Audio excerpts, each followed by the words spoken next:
Essentially, I work with individuals over the age of 18 who are experiencing emotional distress, anxiety, depression, or are struggling with, kind of life changes. So whether it's family or career. I would say though that I have been trained in a complicated grief specific treatment. And that is basically a treatment for those people who are really struggling with like debilitating grief. So grief that has gone on for longer than 6 months and just really gets in the way of their daily life.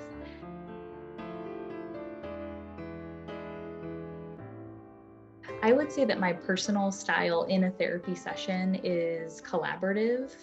I like to work with the client to, really get a sense of like what they want. And so collaborating on that, but also being direct sometimes as far as teaching some different skills, pointing out ways that I think that, they may be feeling or thinking in a way that isn't very helpful to them.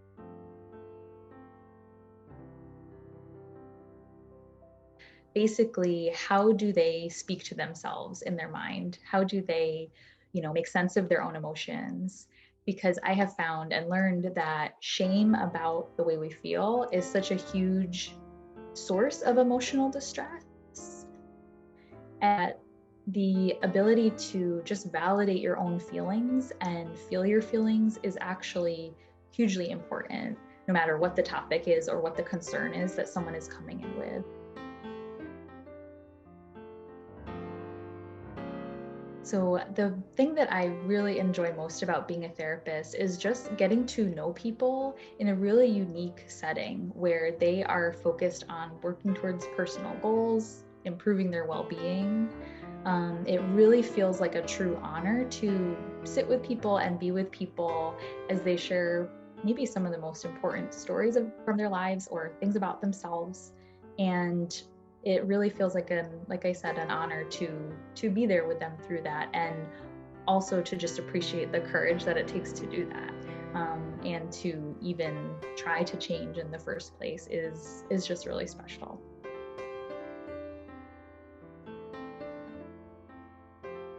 So I would say to anyone who has been thinking about therapy, is watching this video or is on this website thinking about therapy for themselves, that just to validate a little bit that that's understandable to be a little bit hesitant. It's scary to imagine talking about painful stuff with somebody else.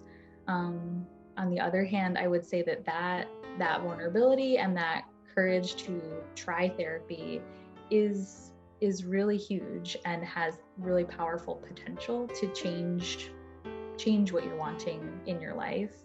So I would say I understand it's scary, but also to take that step and to give it a chance, essentially.